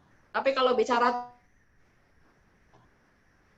Internet pengampun, nah egonya manusia biasanya yang keluar. Enak aja dia udah bikin susah saya ampuni dia. Nah inilah di sini saatnya devosi ini mengajarkan kepada kita semua bahwa yang paling penting itu adalah sifat Allah, yang paling utama itu adalah Allah yang Maha Rahim. Oleh sebab itu, kitalah semua yang sudah dipanggil, sudah dipilih Tuhan, sudah menanggapi, harus bersyukur karena kita masuk ke dalam kelompok yang mendalami tentang kerahiman Tuhan. Untung ada Romo Handoko di sini yang mensupport. Itu jauh lebih banyak, lebih berkembang daripada paroki-paroki tertentu yang bahkan romonya dalam tanda kutip ya tidak mengizinkan. Nah itu ya paling-paling kita doakan supaya dia bisa rendah hati, bisa membuka diri. Bu Esther, tanya Bu Esther. Oke, ada pertanyaan lain? Terima kasih ya, Ya. Ibu sama Romo juga sama Ibu Juliana. Terima kasih semua. Ya, mau Tanya tanya Bu apa? Esther. Saya ada satu kesaksian Ya. bahwa waktu pesta kerahiman ilahi di paroki kita di Keuskupan Agung Samarinda, ya, tidak ada ikon sama sekali dalam gereja itu. Dia hanya menyebutkan wujudnya saja untuk pesta kerahiman. Sepintas itu Ya. homilinya pun tidak menyinggung sama sekali gitu. Itu bagaimana Ya. keseragaman daripada semua gereja Katolik di mana itu sudah merupakan semacam dekret dari Paus ya. Tapi ternyata nggak seragam gitu. Saya juga heran. Baru tahun ini saya lihat nggak ada. Nah, mungkin Pak Frans harus bisa kembali lagi ya, belajar dari sifat Allah yang Maha Rahim itu, Allah yang tidak memaksa, Allah yang tidak pakai doktrin. Tapi ini menjadi suatu ladang buat kita, bahwa masih banyak PR yang harus kita lakukan. Semua itu menjadi satu proses. Contoh ya Pak Frans, saya di Jakarta, di komunitas Lumen Christi, tahun ini ulang tahun yang ke-25. Tapi selama 20 tahun, jadi baru 5 tahun yang lalu paroki terima. Selama 20 tahun kita nggak diterima sama paroki. Bahkan dimusuhin. Dalam tanda kutip ya, kegiatan-kegiatan dilarang, kegiatan di gereja dilarang, kegiatan di kelas dilarang. Sampai akhirnya kita melakukan kegiatan mingguan itu di rumah, pindah. Tapi itu Tuhan izinkan terjadi. Karena justru melalui proses itu, kita diuji, kita diteguhkan, dan memang menjadi suatu suatu pembelajaran. Kita ikut devosi itu ikut-ikutan atau apa gitu. Nah ini semua kita diproses. Jadi begitu juga Pak Frans di Samarinda. Memang kalau kita berdevosi kepada kerahiman ilahi, Yesus minta pada pesta kerahiman itu penghormatan gambar. Jadi gambar kerahiman ilahi itu perlu dipajang di altar. Kenapa? Karena justru Yesus bilang, melalui gambar ini, aku akan memberikan banyak rahmat. Gambar ini adalah sebagai suatu wadah yang harus kamu bawa ke sumber kerahiman. Bukan bawa secara fisik ya, tapi punya iman, percaya, penuh pengharapan bahwa melalui gambar ini, Yesus mau memberikan banyak rahmat. Nah, itu ikon. Yang kedua, tentang homili. Yesus pun sebetulnya minta para pastor yang memimpin misa pesta kerahiman ilahi, khotbahlah tentang kerahiman Tuhan. Kalau kita tahu bacaannya itu kan bacaan dari Yohanes tentang Thomas, tentang itu, dan itu terus berulang setiap tahun ya. Jadi memang sebetulnya Tuhan sudah atur sedemikian rupa. Tapi ya kembali lagi, kan Romo juga seorang manusia. Dia mungkin juga punya keterbatasan, mungkin juga dia punya kepentingan atau apa ya, karena saya pernah juga ke satu paroki di Jakarta, umatnya pengen ada komunitas kerahiman. Tapi Romonya bukan berdevosi kepada kerahiman ilahi, bukan devosi hati kudus Yesus. Jadi dia bilang, enggak, di gereja saya sudah banyak novena, sudah banyak devosi. Kalau misalnya umat saya mau berdevosi kepada kerahiman, biarin aja dia pergi ke paroki tetangga, nggak usah ada di paroki saya. Nah, kalau Romonya udah bilang begitu kan, kita nggak bisa paksa. Satu-satunya cara ya berdoa. Itu yang tantangan-tantangan Pak Frans yang harus dilakukan. Jadi kalau Pak Frans sudah punya satu pandangan, ini menjadi PR-nya Pak Frans supaya tahun depan menjadi satu target di mana ada gereja yang memasang ikon gambar kerahiman ilahi. Oh enggak. Oke. Tahun-tahun sebelumnya yang saya ikutkan memang ada ikonnya, tapi aku heran tahun ini kok nggak ada ikonnya gitu. Kebetulan memang pastor parokinya ganti. Ya, nah itu yang punya PR-nya Pak Frans untuk approach lagi. Bagaimana supaya pastor itu menjadi mengerti atau mau tahu lah ya tentang devosi kepada kerahiman ilahi. Oke, ada pertanyaan lain? Oke, makasih.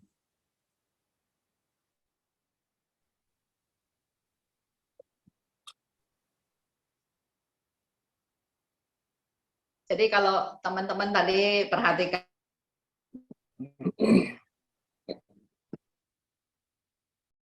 Tuhan Yesus itu punya keinginan yang besar supaya kita semua itu bisa menerima rahmat-rahmat kerahiman. Nah, memang yang harus dilakukan adalah sifat keterbukaan.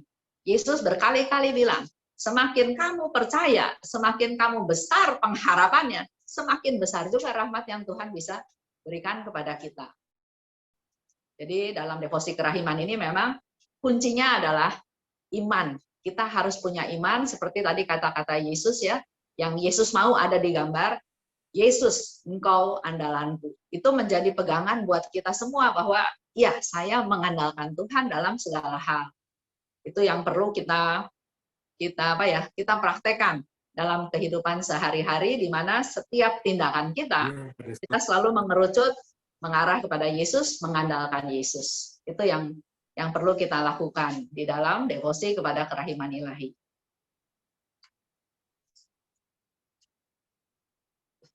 Ada pertanyaan lain? Ya, ya. Saya mau tanya tadi di slide yang kerahiman ilahi sinar-sinar itu dituliskan sinar pucat mencakup sakramen pengampunan dan baptis, kurung sakramen orang mati. Gimana tuh Bu Esther, tolong dijelaskan. Kok mungkin bukan itu artinya. Jadi yang perlu Ibu perhatikan ya bahwa sinar kerahiman itu ada yang berwarna merah. Merah itu Yesus bilang melambangkan darah. Darah itu melambangkan kehidupan. Sedangkan sinar pucat melambangkan air. Air itu menguduskan. Nah, kalau kita bicara tentang air yang menguduskan, kita tahu ada sakramen baptis. Jadi bukan sakramen orang mati ya, tadi ditulisnya bagaimana? Mungkin itu coba nanti dilihat lagi. Tapi yang perlu Ibu perhatikan bahwa sinar merah melambangkan darah itu berkaitan dengan sakramen Ekaristi. Ya. Sedangkan sinar pucat melambangkan air berkaitan dengan menguduskan, menyucikan. Itu bisa sakramen baptis, bisa juga menjadi sakramen tobat, bisa juga sakramen perminyakan ya, supaya kita orang yang sekarat itu dengan menerima sakramen, dia bisa diampuni segala dosanya, dibersihkan, dan dia bisa pulang dalam damai Tuhan.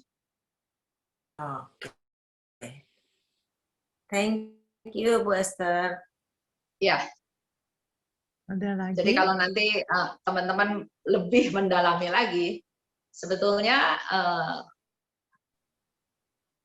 Trihari Suci itu sangat berkaitan dengan gambar kerahiman ilahi. Tapi itu nanti ceritanya lain lagi, karena ini kan baru tingkat dasar ya. Yang terpenting itu adalah Bapak Ibu percaya bahwa apa yang Yesus katakan kepada Suster Faustina itu adalah memang yang Yesus firmankan, yang Yesus katakan, dan itu janji-janjinya Yesus.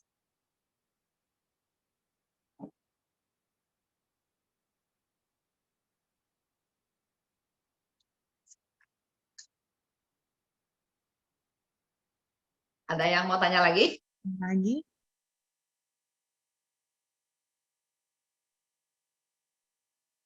Mohan, ada mau ditambahkan, Mohan? Oke, kalau saya tidak bertanya, Bu Esther. Ya, Romo. Saya menekankan, kalau kan kita ini di sini mau membentuk komunitas kerahiman ya, kerahiman ilahi. Maka kita memang penekanannya adalah bagaimana kita menampakkan wajah kerahiman ilahi di dalam keseharian kita. Itu tantangan kita tuh. Nah, saya minta supaya kita menjadi ini komunitas yang betul-betul bisa menggarami. Kenapa saya mendukung?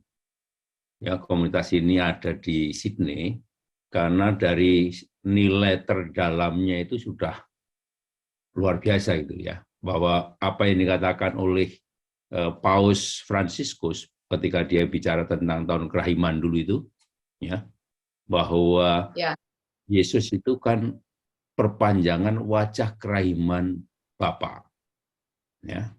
Nah, kita diharapkan dengan adanya komunitas ini, anggota-anggotanya itu semakin nanti imannya bertumbuh, kemudian bisa menampakkan sisi kerahiman ilahi Bapa.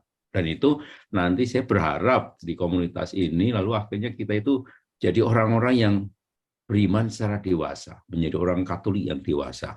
Tidak gampang tersinggung, tidak gampang menyakiti, dan sebagainya. Kalau ini terdiri dari sekian, ya misalnya 20-30 umat CIC yang begitu, wah ini nilainya kan luar biasa, ya, menggarami, dan ini kerjanya Romo enak sekali, Romo CIC ini gitu ya.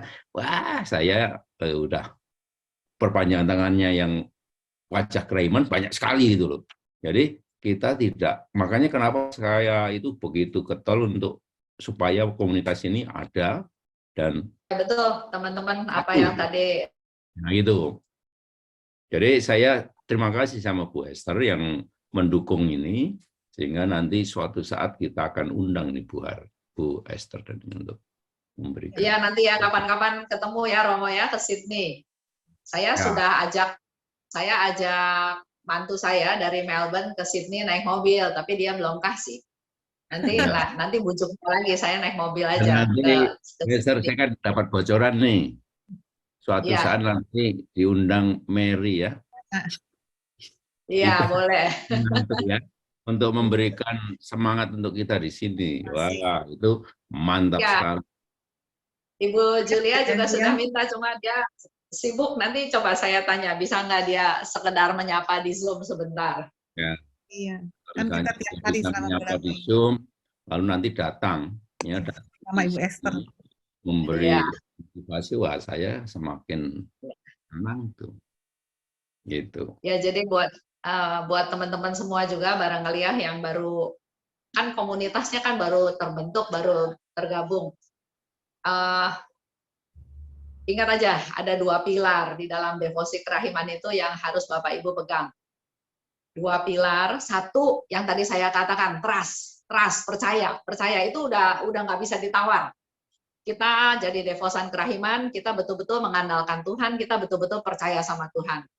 Dan kalau tadi Pak Haryanto sudah jelaskan ada 5 cara berdevosi, 4 cara berdevosi itu semua berkaitan dengan trust, penghormatan kepada gambar, pesta kerahiman ilahi, jam kerahiman ilahi, dan satu lagi koronka.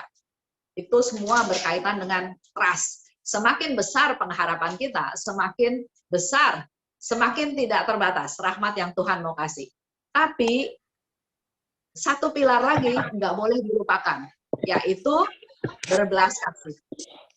Nah, berbelas kasih itu yang tadi Romo minta supaya kita bisa praktekkan. Kita bisa bawa wajah Tuhan untuk nyata dalam kehidupan sehari-hari. Kalau dulu mungkin kita disakitin hati, kita kesel. Nah, sekarang kasihi. Sekarang ampuni. mungkin kita bisa dibilang juga, pernah juga kita dibilang kita orang sinting, takut, nggak berani ribut. Biarin itu biarin mulut duniawinya, tapi yang penting kita di mata Tuhan kita sudah naik kelas, bahwa kita bisa menyangkal diri, kita bisa enggak emosi demi kepentingan diri sendiri. Bahkan Suster Faustina kan bilang, kalau saya dihina, saya justru perlu bersukacita. Nah, itu harus sampai ke level sana. Jadi memang betul Romo ya, 30 aja anggota yang ada di sini bisa membawa sifat Tuhan ke dunia. Wah, dunianya menjadi aman, damai, sejahtera. Makanya mantap. Kalau saya lihat wajahnya Bu Esther aja udah penuh sukacita. Ya, wadah penuh iman tuh. Bener nggak tuh? Dan Romo, kalau saya kan juga tadi Haryanto cerita, kita juga tidak menduga ya akan berdevosi kepada kerahiman ilahi. Tapi sharing saya sendiri, kalau Tuhan sudah tangkap, kita nggak bisa lari. Betul. Kan Romo MSC kan, saya di Santo Andreas juga Romonya MSC. Itu ada saatnya kita disayang, ada saatnya kita istilahnya digergek gitu ya. Tapi saya tahu itu siapa yang nampak ya. Itulah proses. Ya.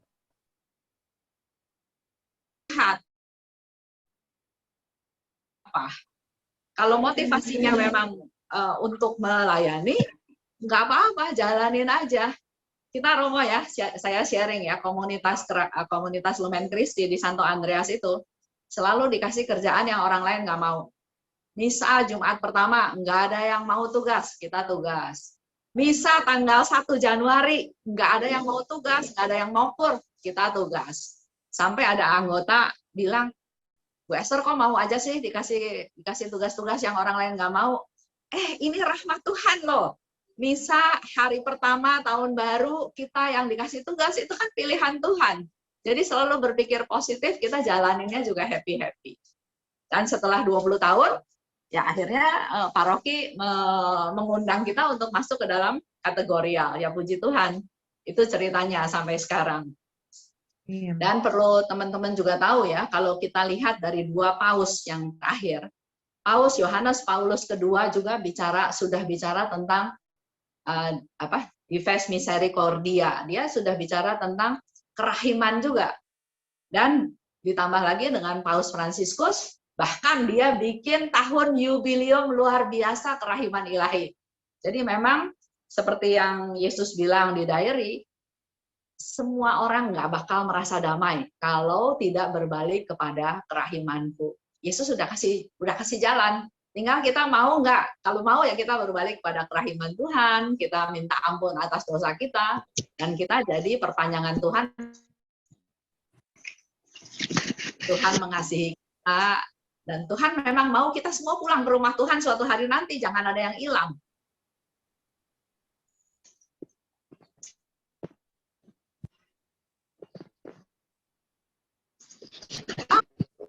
Kalau tadi sharing ya, Pak Haryanto kan sudah sharing tentang gambar kerahiman. Sebetulnya di antara kita juga, kalau peka, kalau memperhatikan, sebetulnya kita pun selalu ada dalam kasih Tuhan, ada dalam mujizat Tuhan, ada dalam rahmat Tuhan.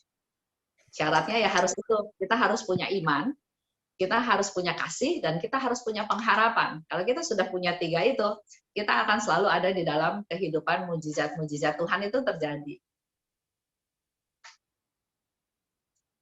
Apa seperti Bu Esther, saya mau tanya, kalau kayak tadi Ibu punya pengharapan, pertama kan dibilang perkataan, perbuatan, dan doa. Nah itu apa, dengan itu aja cukup, apa tetap kita harus deposi? Terus terang saya belum pernah deposi kerahiman ilahi ya ini ya. Jadi apa masih, maksudnya bukan perlu sih ya. Kerahiman ilahi, tapi ya apa, betul, kalau pulang, baca di buku nomor 742. Di nomor 742 itu, Yesus bilang, kalau kamu sudah melakukan perbuatan belas kasih, melakukan kata-kata yang berbelas kasih, dan berdoa dengan belas kasih, dasarnya, maka tiga hal tersebut sesuatu ungkapan cinta kepada Tuhan yang tidak bisa Tuhan bantah. Saya baca ya, 742. 742, tunggu. Ini bukunya Pak Haryanto nih, jadi nggak ada tanda-tanda. Ini ya. Aku memberi engkau 3 cara untuk mengamalkan belas kasihan terhadap sesama. Yang pertama, perbuatan. Yang kedua, perkataan. Dan ketiga, doa.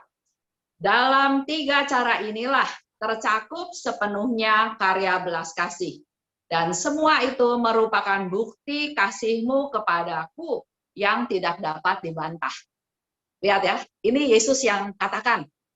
Yesus katakan kepada Suster Faustina, kalau ibu sudah lakukan doa belas kasih, perkataan belas kasih, dan tindakan belas kasih, maka di sini dikatakan, dengan cara inilah tercakup sepenuhnya karya belas kasih. Kita sudah berbelas kasih. Dan semua itu merupakan bukti kasihmu kepadaku yang tidak dapat dibantah. Jadi kalau misalnya ibu sudah doa belas kasih, kata-kata belas kasih, perbuatan belas kasih, terus tiba-tiba Ibu Julia bilang, itu mah kamu belas kasihnya basa-basi. Tuhan bilang, itu belas kasih yang murni yang tidak bisa kubantah. Bahkan Tuhan juga tidak bisa membantah kalau kita sudah lakukan 3 hal tersebut. Bukan sekali-sekali ya, tapi selalu. Dalam doa kita penuh belas kasih. Dalam kata-kata kita pun penuh belas kasih. Dalam perbuatan kita pun penuh belas kasih, di mana di sini Yesus bilang, dengan cara seperti ini merupakan bukti kasihmu kepadaku, kata Yesus. Jadi kalau Bapak Ibu mau membuktikan kasihnya Bapak Ibu kepada Yesus, kasih yang mengasihi Yesus, itu lakukan 3 hal tadi. Doa, perkataan, perbuatan. Iya. Semoga kita bisa menjalankannya. Kalau menurut pengalaman Ibu sendiri setelah mengikuti devosi kerahiman ilahi ini, apa perubahan yang Ibu dapat gitu? Jadi bisa kita jadi lebih gampang untuk berbelas kasih dengan berdoa belas kasih begitu apa? Nggak bisa nggak bisa.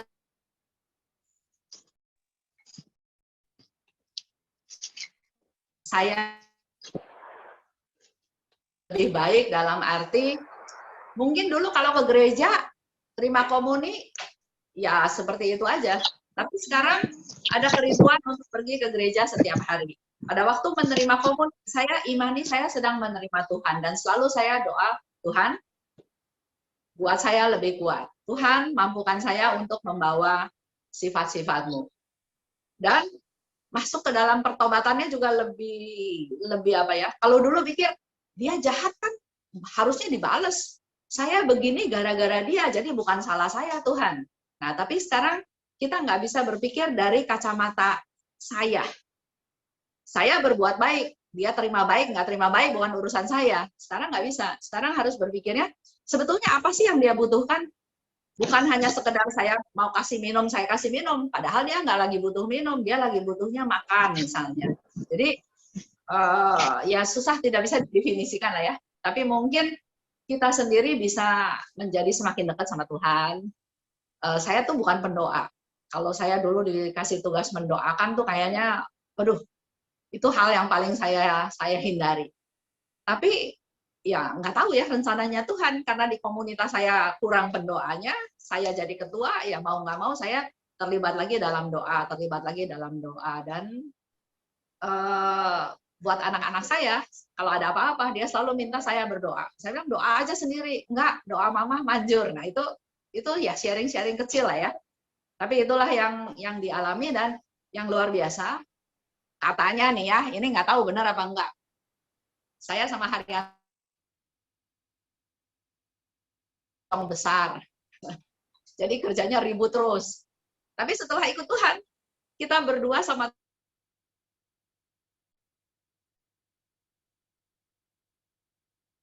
kompak aja. Jadi banyak hal yang Tuhan kasih ya. Yang penting di dalam cinta cuma satu.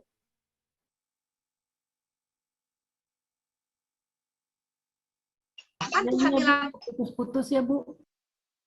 Iya, putus-putus. Masalahmu kasih saya. Nah, banyak orang yang masih suka simpen-simpen, nggak bisa Tuhan. Kalau urusan ini saya sampai 7 turunan, saya musuh sama dia. Nah, kalau udah kayak gitu, Tuhan gimana mau bantu kalian? Padahal Tuhan bilang, kamu percayain aja ke saya sudah berkorban, saya sudah mati di salib. Semua itu untuk menyelamatkan kamu. Nah, kalau kita bisa percaya, kita kasih ke Tuhan, aduh hidup ini enak. Walaupun kita manusia tidak lepas dari masalah, tidak lepas dari tantangan, tidak lepas dari kegagalan, tapi bagaimana melihatnya itu udah berbeda kalau kita sudah ada Tuhan. Gampangnya kan bilang begini aja, Tuhan, saya lagi masalah. Tuhan kan janji setiap saat melindungi saya, akan menyertai saya sampai akhir zaman. Udah, itu aja udah more than enough gitu. Jadi sudah damai-damai saja, santai-santai saja. Gitu. Jadi nggak bisa diceritain Bu, nggak ada 1 + 1 = 2, nggak ada. Tapi perlu pengalaman. Pengalaman iman itu sangat perlu. Jadi jalanin aja step by step. Karena Tuhan juga nggak mengharapkan kita langsung loncat jadi suci, enggak. Di dalam devosi kerahiman kan Tuhan juga ngajarinnya bertahap. Pertama, gambar kerahiman tahun 1931, seperti yang saya bilang kan. Kemudian dia bicara tentang pesta kerahiman. Jadi satu ya sama gambar, tahun 1931. 4 tahun kemudian, baru Yesus cerita tentang koronka. Yesus mengajar kita berdoa koronka. 2 tahun kemudian, tahun 1937, Yesus baru ngajar kita tentang jam kerahiman. Jadi semuanya ada tahapan, nggak bisa loncat. Kalau loncat nanti imannya nggak keuji. Jadi setia saja, ikutin saja segala aktivitas. Jangan hidup sendiri. Itu yang mau saya pesankan. Kita akan jauh lebih bertumbuh dalam iman kita kalau kita hidup dalam komunitas. Di dalam komunitas itu ketemu sama orang yang nyebelin. Ketemu sama orang yang datang tuh kerjanya cuma ngegosip. Ketemu sama orang yang datang itu suka bawa makanan pulang. Itu semua menjadi pembelajaran buat kita semua. Bagaimana menerima model-model orang seperti itu. Akhirnya kita bisa bersyukur. Jadi perlu hidup di dalam komunitas. Kalau Bapak Ibu merasa bisa tumbuh sendiri, ya boleh-boleh saja. Tapi ingat ya, Tuhan pernah bilang, 2-3 orang berkumpul dalam namaku, aku hadir. Coba, luar biasa. Asal kita 2-3 berdoa bersama, Tuhan hadir. Daripada kita sendiri berdoa di rumah, nggak mau bergaul.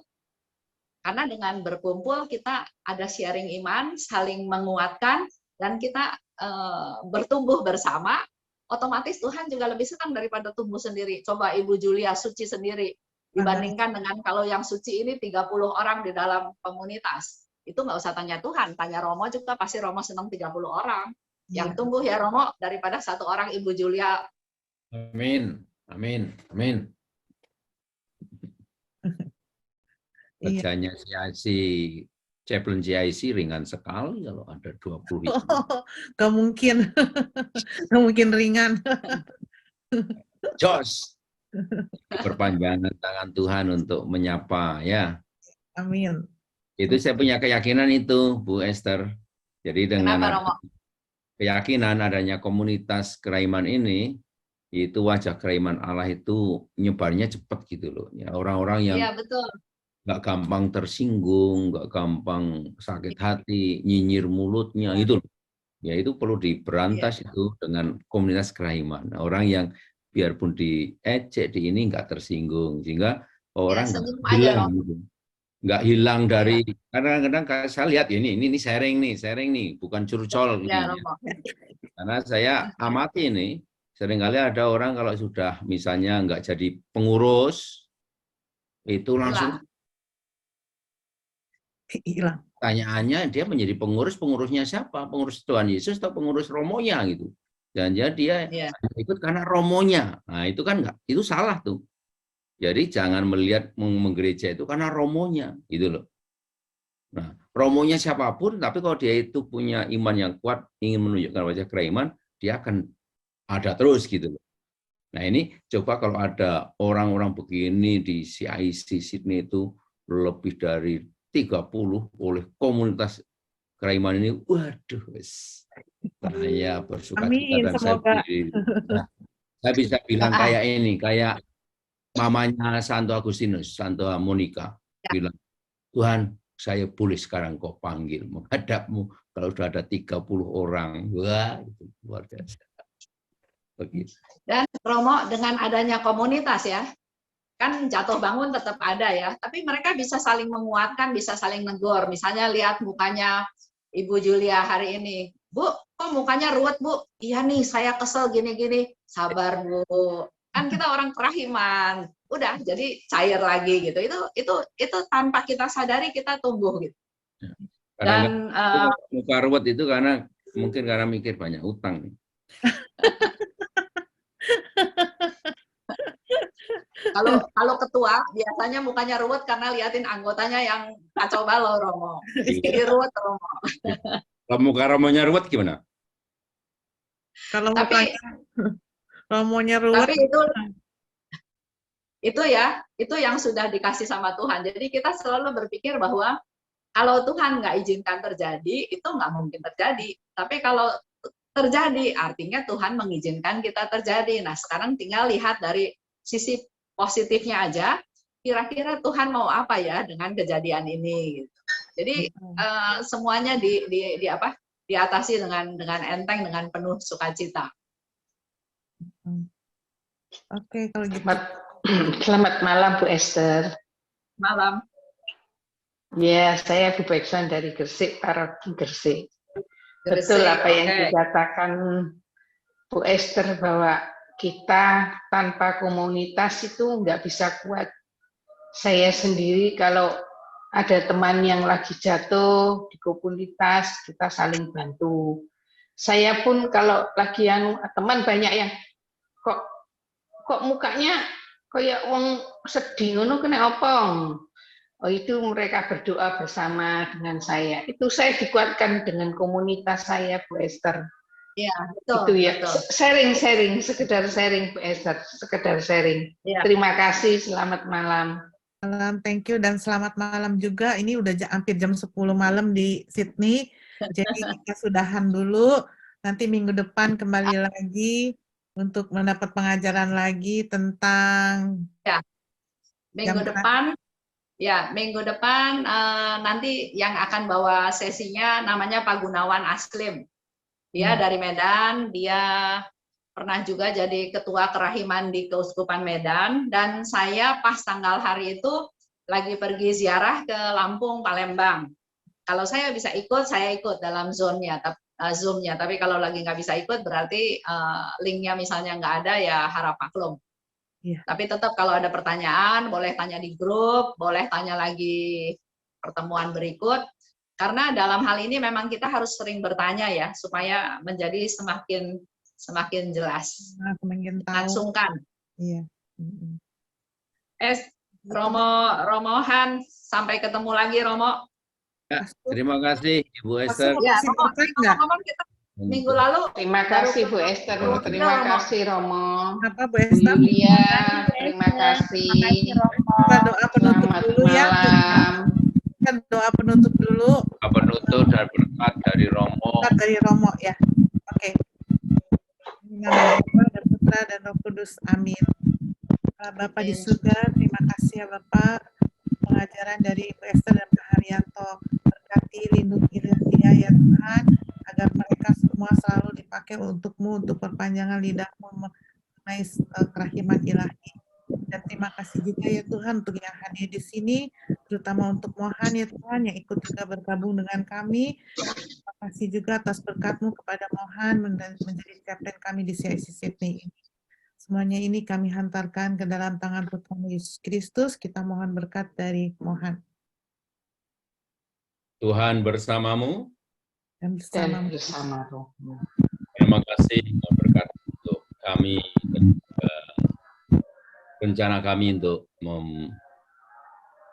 membangun komunitas kerahiman di CIC Sydney ini. Terima kasih juga untuk keluarga Ibu Esther yang sudah dengan tekun mendampingi kami. Berkat ini selalu limpah dan menjadikan kami bersemangat untuk membangun komunitas ini, dan kami percaya ini semua kehendak-Mu, bukan karena rencana kami, tetapi rencana-Mu yang hidup untuk kami. Maka Tuhan, terima kasih untuk setiap pribadi yang hadir saat ini, untuk kami semua, dan sekarang kami mohon berkat-Mu, agar kami mampu benar-benar menampakkan wajah kerahiman-Mu di dalam kehidupan kami. Turunkan berkat-Mu Tuhan, untuk kami, untuk setiap pribadi, semoga Engkau hadir memberkati dan menyertai kami. Bapa, Putra, dan Roh Kudus. Amin. Terima kasih Pastor, terima kasih Bu Esther, terima kasih Bu Lianto, terima kasih Bu Esther.